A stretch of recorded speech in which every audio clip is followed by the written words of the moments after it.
Hi, Mary. Hi. How are you? I'm not good today. The boys are back with the bus, waiting for the repairs to be made. We got our toothbrushes. We got everything we need. We're going to stay in motels. We are on our own for the next 3 or 4 days. We are currently on the Lewis and Clark Trail. Here we are. We got a lot of work to do today. It's our second day unsupported.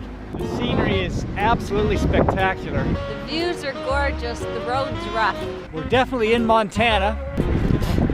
Oh, sorry, I just got a bite in my mouth. I hit the wall. It happens to all of us. Here in Montana. While the motorhome was getting fixed in Missoula, Jay and I hung out in a hotel room for about 3 days. As soon as that was done, we loaded up, and before we left town, went over and met with Gary Delp at Heritage Timber. Okay, so we're driving our newly repaired motorhome. We just went out and met with Gary with Heritage Timber. We are here at a Heritage Timber job site. What they do is they send out teams to these buildings and just completely dismantle them. They sell it off to all sorts of architects and home builders. And reclaims this wood and sells it to builders and contractors building high-end upscale homes. So after 4 days of riding on our own, Mary and I met up with Sean and Jay, and we were very excited to start riding again. And then it all hit the fan in Montana.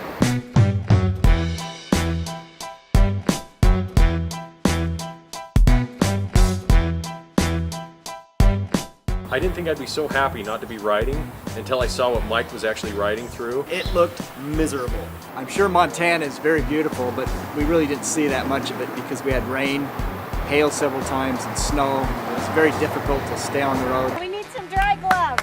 I really got to give it to Mike on this trip. I had no idea that he would literally just ride his bike through whatever came. Lightning's still dangerous. The hail hurts the face. We got very, very cold. On a cold day. Not a ton happened in Montana because we spent a lot of time getting the RV fixed, but we had a couple really cool interviews, met some great people, and then it was off to Wyoming. State number 4, Wyoming.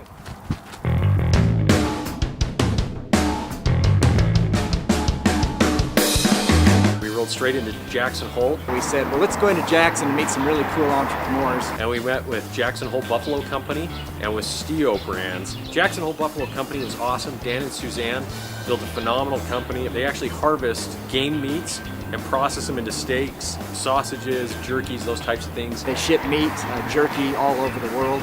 And then the other one was Steo Brands, which was an incredible company that makes mountain gear that also looks really fashionable, that's exciting to wear. The founder, Stephen Sullivan, he's got a beautiful storefront there in Jackson Hole in the town center.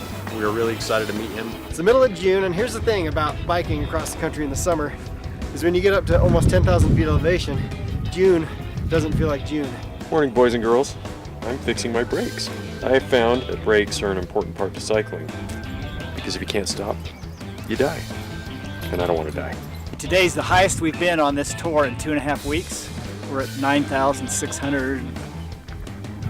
What does that say, Jay? So we started off and I rubbed the first week, then I got really sick. And so I went and stayed in a hotel for a few days. So the other day I go out to get on my bike, and lo and behold, my brakes are broken. Might I note, I have no clue what I'm doing. No clue at all. I'm getting less exercise here than I do at home, and I'm eating more here than I do at home.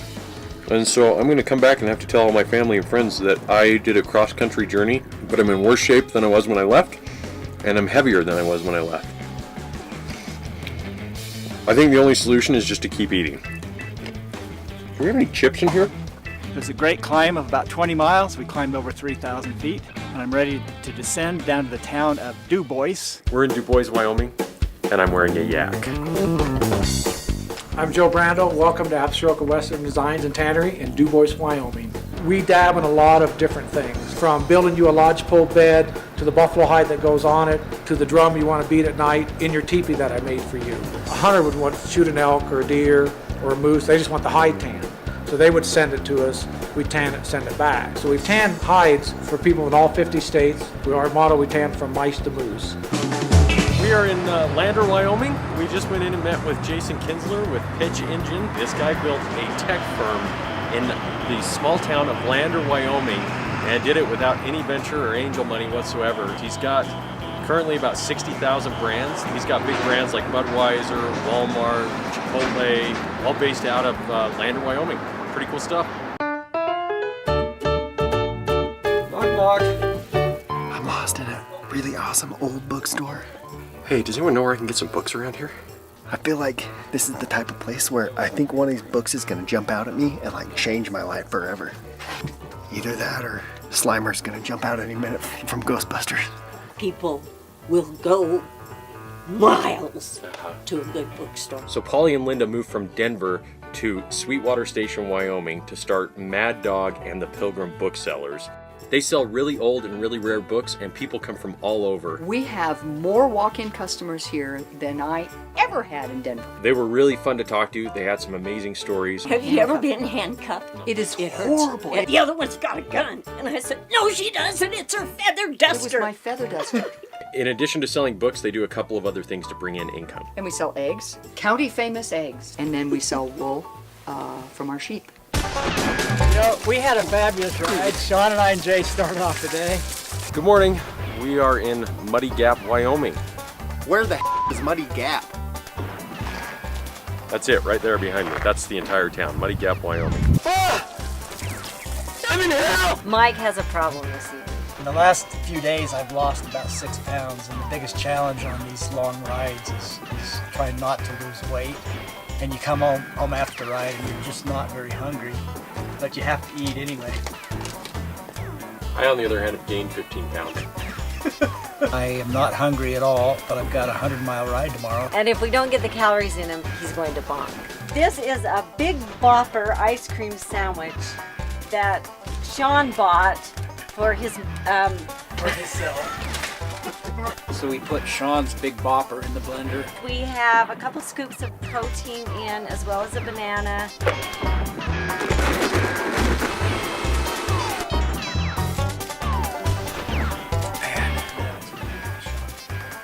I was thinking of climbing up onto that sign, but it seems like a lot of work. I've got food to eat in the RV.